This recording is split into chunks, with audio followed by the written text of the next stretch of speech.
gentlemen. Uh-oh. It's time for the Early Bird Special. Bringing you the best stories from the world of sports and sports entertainment. Now, here are your hosts, Sparky and Burdick. Welcome back. This is the Early Bird Special, Hour 2 on this Friday, Fantasy Friday. And we're going to help you guys out with your fantasy football teams and give you our top 10 at each position every single Friday from here until the start of the NFL season. Today, we start with the quarterback position. Everybody's favorite position, the most pivotal, the one that is most likely going to get you the most points throughout the season. So this is, although not the first choice you should take off the board, I grant you, should be in the top 3, in my opinion. That's how I've always won. Every single year I get a great quarterback. Every single year I win. Every single year I usually win my fantasy league. So me too. I usually take a quarterback in the first 3, although you'll probably get heckled by your friends. Oh, you're dumb. You took a quarterback too early. Yeah, you won't be saying that when Josh Allen runs your team over for 35 points when I'm in the playoffs. Yeah, when I'm buying sushi with your money. Exactly. So let's start real quick. We'll go from 10 to 1. Help you guys out here. I got my number 10 quarterback this year for fantasy football being Kyler Murray of the Arizona Cardinals. I love that Kyler Murray runs, and if you're a fantasy football player, you know you need to get a dual threat quarterback. Kyler Murray is one of those guys that's a lower round pick. You'll be able to get him somewhere in the 15 to 20 area, most likely, if you're somebody who likes to pick a quarterback late. He runs a lot, and he has a bona fide number 1 receiver again in Marvin Harrison Jr., who I do believe is going to take a massive step forward this year as the number 1 receiver for Arizona. But that's just my personal opinion. This will all lead towards Kyler Murray hopefully having a bounce back year and taking the Arizona Cardinals back to at least somewhat respectable level and over the Seattle Seahawks, but we will see what we will see as this season starts. Sparky, who do you got at number 10? Well, do your bottom 5. You want me to do my bottom 5? Okay, let's go with that then. Number 9, I got Caleb Williams with the Bears. I do believe this Ben Johnson ad is going to benefit Caleb a ton. I think this is going to move forward with what we hope to be Caleb's entire career as a starting quarterback in the NFL, and we're going to finally see the talent that he is. I know there's still going to be a lot of hate on the internet. There's a lot to dislike about the kid, obviously with his personality and stuff like that, but as a football player and as a quarterback, he's one of the most talented people we've ever seen at the position, and I think this year is going to be finally taking that step forward with a coach that knows how to make the most out of his offense with whatever he has. The only challenge he's going to have this year is completing 70% of his passes like Ben Johnson wants him to. It has not been starting well, so we are hoping that turns around, but if all works well and this does work out for the Chicago Bears, you are looking for you're looking at a fantastic year for the starting quarterback in Chicago in terms of fantasy football. My number 8, we just got done talking about the guy, Matthew Stafford. I thought you were going to say Daniel Jones. No. Heck no. Don't touch never touch Daniel Jones in fantasy football. Matthew Stafford, though, if able to stay healthy and this back injury is not that terrible, he has a plethora of targets every single game, including Kyren Williams, Puka Nacua, and the brand new Davante Adams joining the crew. I'm just saying, every single year this guy comes out and slings it. He's a 4,000-yard quarterback, and he doesn't need to run. He's easily one of the more coveted quarterbacks, and you can still get him at a margin price when in terms of fantasy football, whether you're playing what do they call the leagues when they actually have money involved? In the auction leagues, you can get him at a pretty solid price. Or if you're just a snake draft guy like we are, you could probably get him around the same time you can get Kyler Murray, and he is easily going to be a good pairing and handcuff, as they like to say, to people like Puka Nacua and Davante Adams. I would expect a lot of touchdowns to go their way. Number 7, I have Jared Goff. If the Detroit Lions can stay consistent, Jared Goff still has the absolute monsters at wide receiver that he had last year in Jamison Williams and Amon-Ra St. Brown, who I believe St. Brown will once again be a top 5 receiver in fantasy football this year, but we'll get to that in a couple of weeks. And Jared Goff is still one of the most accurate quarterbacks in the NFL, so to believe that he will take a step back, even with the loss of so many coaches, I do kind of think he will in a way, but he'll still be a considerable contender in terms of fantasy football. And then my number 6 may shock people, but I got Patrick Mahomes. I think the Chiefs will be solid as they always are, but the last couple years from Patrick Mahomes have left me kind of baffled. He's been pretty mid. I drafted him last year. It was horrible. He has not been a solid fantasy football quarterback for some of you in the last couple of years. And really, in terms of the offense in general, they've gone from a bona fide top 5 offense when they were really the dynasty that was the Chiefs dynasty back in the day.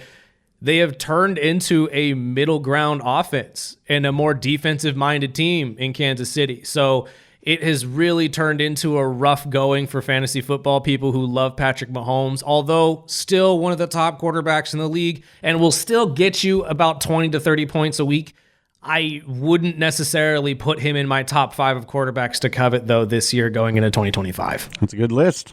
So my bottom 10 through 6. Number 10, I'm going with Jared Goff. Kind of the same situation. I almost didn't put him in that list, but the more I did my study and remembered what I saw last year, obviously with 10-plus coaches gone, I'm sure that offense is going to be a bit different. But when you got guys like St. Brown, I'm never going to overlook a guy and his accuracy. And he's just an overall stud. I think it might not be as successful as last year, but I never overlook Dan Campbell. I love the guy, and I think Jared Goff is a top 10 quarterback in when it comes to fantasy. I think number 9, we actually agreed. I've got Caleb Williams in there. I'm still nervous with Caleb, not because of his actual football skills, but just a new system. And I know he's a smart guy, but we rarely see quarterbacks step in and I wouldn't say repeat what they did last year because it wasn't all pro type top 10 quarterbacks from last year. I think he's a solid quarterback. He's got a good receiving core, even the tight ends. I'm just a little weary, but I wouldn't overlook him. I have him at 9. Number 8 is Bakersfield boy Jordan Love. I love the receivers they got, including the rookie receiver, which is turning heads, and players are already thinking he's the wide receiver 1 out there, which reminds me that Dobbs, whatever. He's probably, I wouldn't be surprised if he gets traded before week 1. So I have him at 8. Number 7 is the big surprise. I'm not going to overlook my boy Tua. I think Tua is a top 10 quarterback when he's healthy. And when you have receivers like Jalen Waddle and Tyreek, as long as he's on the field, they're going to get their stats. And I'm not going to be hating on Tua and his injuries. I think they've addressed the offensive line. And what I've seen so far, which is very early, but I think if Tua can stand still and he's going to get rid of the ball quick, and he's got too much talent on that offense, whether it's A-Chain now, who's also lining up at slot receiver this year, now that we've drafted another quarterback and we got Jalen Wright back, which is a hell of a running back. If you guys don't know who that is, I'm sure halfway through the season you'll know who Jalen Wright is. And number 6 for me, what's close with Patrick Mahomes, I went with Jaden. I think Jaden, I've also read some rumors that we haven't really talked about, but I've heard some whispers that the Dolphins and the Commanders have been talking about swapping McLaurin for Tyreek. Oh, good Lord. Which would be a shock, not only for Washington. I think that'd be a good trade, though. But I think it might be a positive for both teams. I think so, too. I love McLaurin, and if we can replace Tyreek in his mouth with somebody like McLaurin, I think it could be an even swap. I think both teams would benefit. But as of right now, I've got Jaden at 6.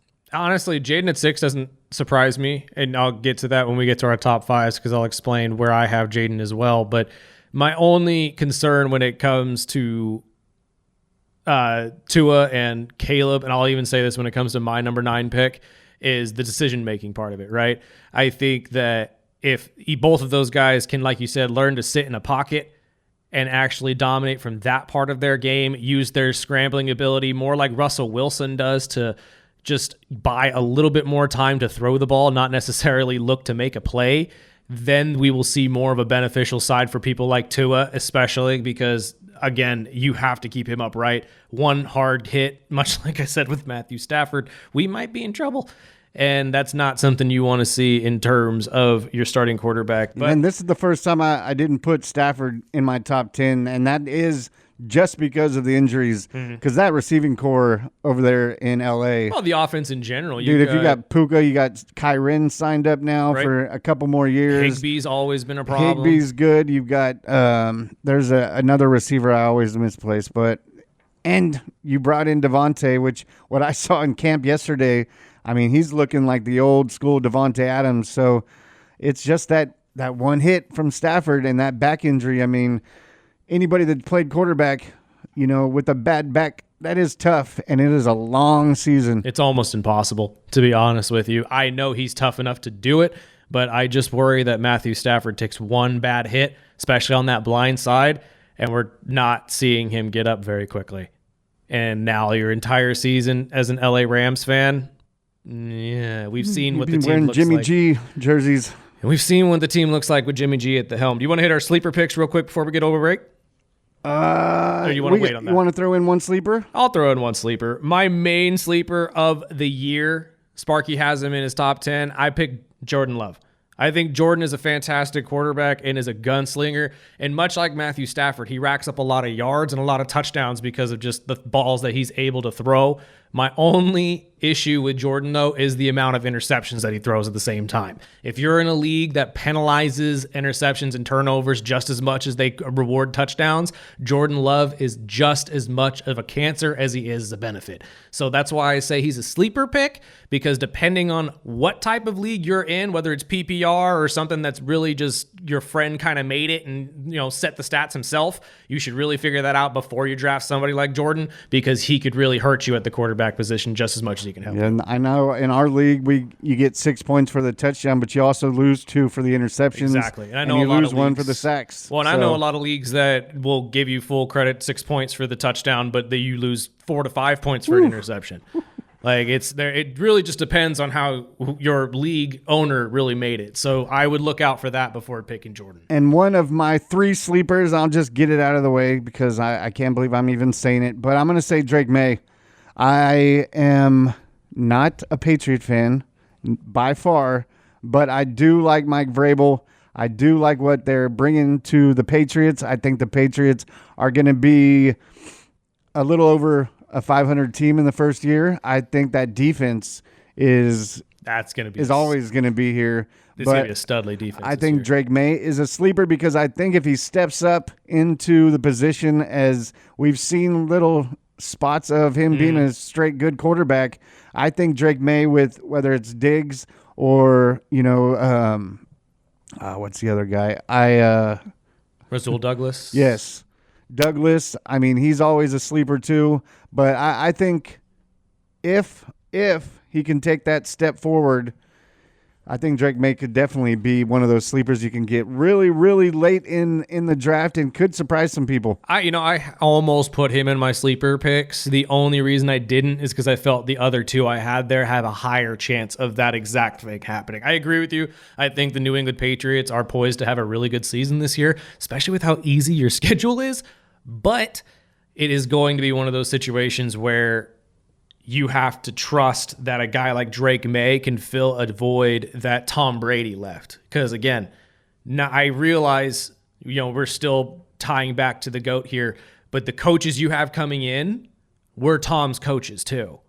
Now all of that even gets heightened to a nth degree. You know what I mean? Like, can McDaniels come in and really make Drake May look like that? I think he can. I think Drake May has shown that he is athletic enough to really fit any kind of offense you need him to, and he has the ability to run, which Tom never had. Yeah, and I think McDaniels is a perfect offensive coordinator, just not so much as a head coach. Yeah, I think that there's that with a lot of people. Like I've said about like the Lions situation last year, sometimes your team benefits from having 3 head coaches on your team, and sometimes the guys that we think are head coaches just don't pan out. And honestly, I don't blame him either. Going to a situation that he went to with the Raiders wasn't exactly what you wanted, but he got what he wanted. He got to be a head coach for a while. It didn't work out for him, and now he's home, and they get to restart and see how this works out with Mike Vrabel at the helm. So let's take a break, though. Pay some bills. On the other side, we'll give you our top 5 plus our last 2 sleeper picks of the year at the quarterback position. This is the Early Bird Special on 101.1 FM, 1230 AM, ESPN Bakersfield. You want to recap your 6 through 10 real quick? Yeah, we'll do that, and then we'll get into our 5 through 1s and our last 2 sleeper picks. Personally, these are my these are the top 10s for both of us at the quarterback position if you were just joining us.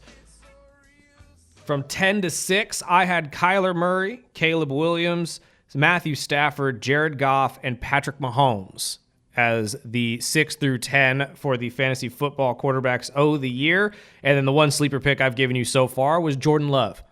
And again, as I said, the only reason he's a sleeper pick for me is because it's based on who the heck is making your league and how the points are stretched out.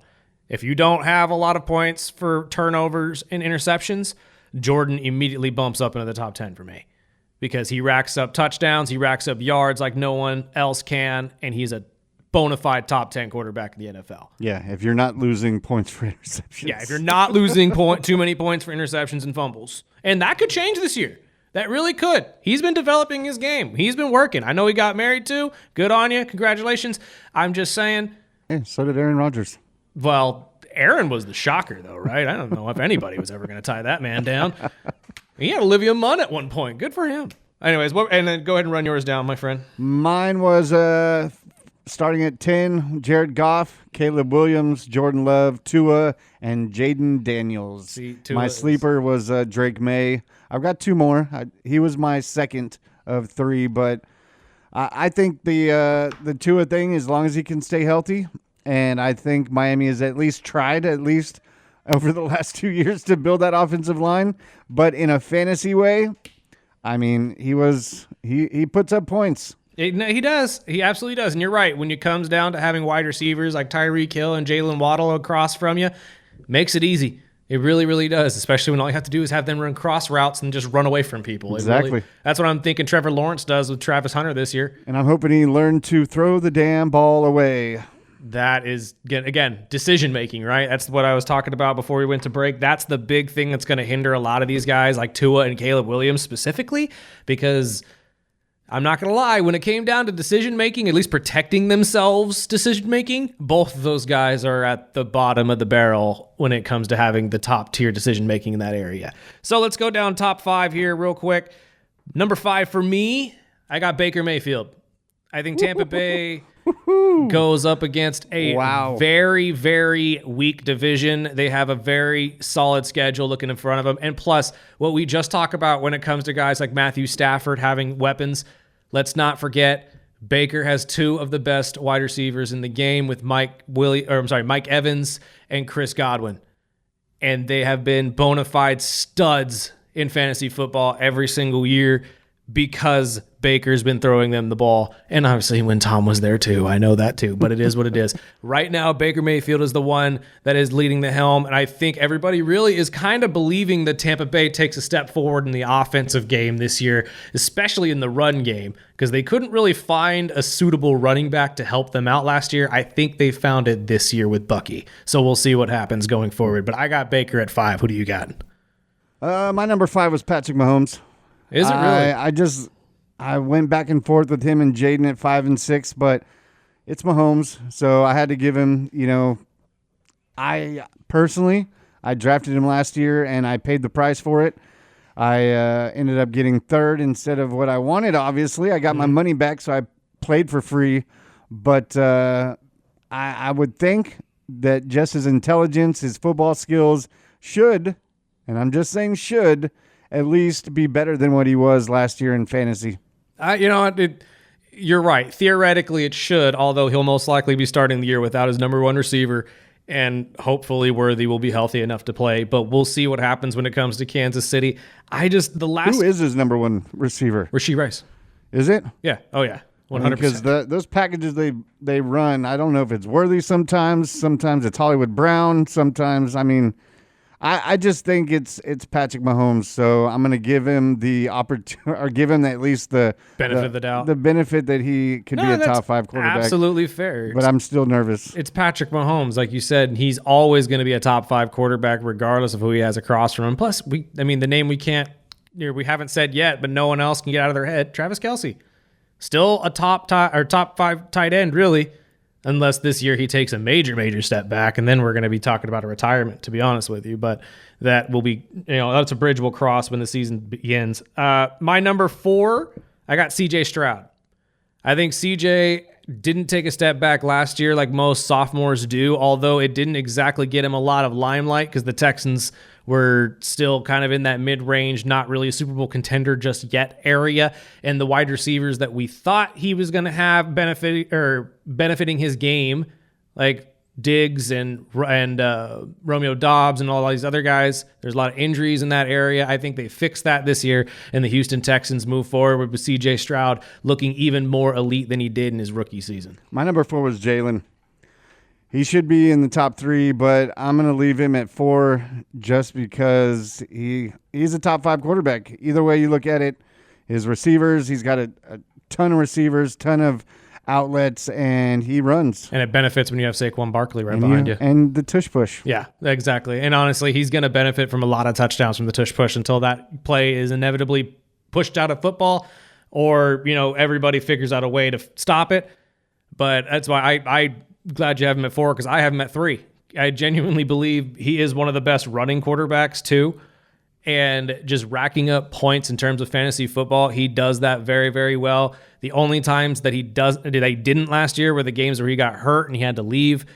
He is a sustainable top 5 quarterback in the NFL, and I think Jalen Hurts continues to do that with this Philadelphia offense this year. I'm surprised. You had him at 3? I had him at 3. So my 3 is Burrow, and then Josh Allen and Lamar at the top. We have a Dave McElwain sighting. So my top 3 quarterbacks, Burrow at 3, Josh Allen at 2, and Lamar at the 1. Fantastic. Okay, I kind of cheated with my top 3, to be fair, because I do have Joe Burrow at 2, but my number 1 is a 1A, 1B with Lamar and Josh Allen. You can't go wrong with either of those two. You really can't. Both of them are going to be the leader of your team in points, regardless of which one you pick. And it's just one of those situations where if you're looking for a fantasy quarterback, you cannot create one that's better than either Lamar Jackson or Josh Allen. Guys who run the football well, throw the football well. They have championship bona fide teams behind them, and it's all moving forward for both of them. Joe Burrow, I have at 2 because obviously the Cincinnati Bengals have done everything possible to keep the offense together, nothing with the defense. And as we saw last year, Joe Burrow dang near threw for 5,000 yards and over 40 touchdowns with very little interceptions. I would expect he comes in and does that again. So you got him at 2 on your top 11? Exactly. But it's, again, 1A, 1B. I think that's fair. Who are your final 2 sleepers? Oh, what's really surprised me, I didn't have Stroud in my top 10, and neither of us really have Aaron Rodgers unless he somehow got into your sleeper. No. But my 3 sleepers, including Drake May, my other 2 is Michael Penix.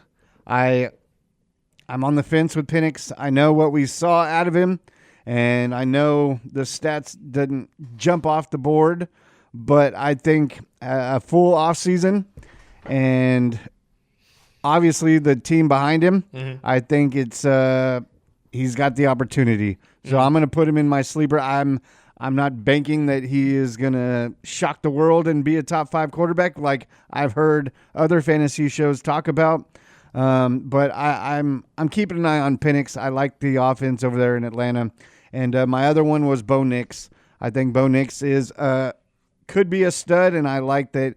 Obviously he's got the quarterback whisper over with Sean Payton, and what we saw in the beginning of the season with him last year, where everyone was like, he's a wash, let him go. And by the second half of the season, he was turning heads and took that team to the playoffs. So we'll see. But Bo Nix is my number 1 sleeper. Honestly, Bo Nix is a good choice. The only thing that stunts me from that one is the sophomore slump. That's why I kept Jaden off my list too, and why I kept Jaden off my sleeper list, because I usually don't touch sophomore quarterbacks. Only reason I am agreeing with you about Michael Penix, although obviously being a Falcons fan, my dang self, but I think Penix is one of those quarterbacks that benefited from not having a lot of tape for these teams to really look off of. And when you saw him last year, there was one thing that really stood out to me, and that was his poise. That was just his ability to command the pocket and just sit there and look comfortable. He was throwing passes that you didn't think you'd be able to complete to receivers out there way deeper than you were usually end up seeing. And honestly, he is just one of those leaders that I think is going to fit well with this Atlanta offense and help them move forward with this young core that they have. I'm hoping that Kyle Pitts finally makes that jump into some sort of relevancy as a wide receiver. I don't even care if he's a tight end anymore. Put him at a receiver for all I care. If the guy needs to do anything to get open, whatever it takes. My other sleeper of the year as well is Dak Prescott. I think this year is one of those years where the Dallas Cowboys really look at their leader and say, we need you to step up and be the guy. And that is Dak Prescott. As much as the media wants to spin it to whomever they want at the time, it is always forever going to be the quarterback position. Dak Prescott is the vocal leader of this Dallas Cowboy team. And to be honest with you, with this offense looking the way it does, I think he can return to form and be a formidable quarterback. Because let's not forget, a couple years ago, Dak Prescott was putting up MVP-type numbers. The only reason he didn't win the MVP is because the records of the team he was playing on weren't very good. It was the same thing with Tua that year. Exactly. It just, their success did not equal MVP caliber, so he was left off the MVP votes. Dallas still has that ability to reach that level offensively, no matter what the heck is going on with Micah Parsons in the defensive side. And I think this is that year where Jerry Jones and the coaching staff, under a brand new head coach in Dallas, let's not forget that as well, you look at a guy in Dak Prescott and say, you've been the guy, you need to be the guy this year. And that's why I'm going to put him at a sleeper pick, because I feel like at least starting out the year, he's going to come out firing and he's going to start looking like the Dak Prescott of old when he was at least competing for an MVP trophy. I could see that. I could definitely see that. We'll take our break. We'll get through our sleepers that you guys text in. We'll get a winner for our final pair of tickets to Bakersfield Brunch Fest. And then we'll wrap up the show with some WWE news and what we're watching this weekend right here on the Early Bird Special on ESPN Bakersfield, 1230 a.m. 101.1 FM.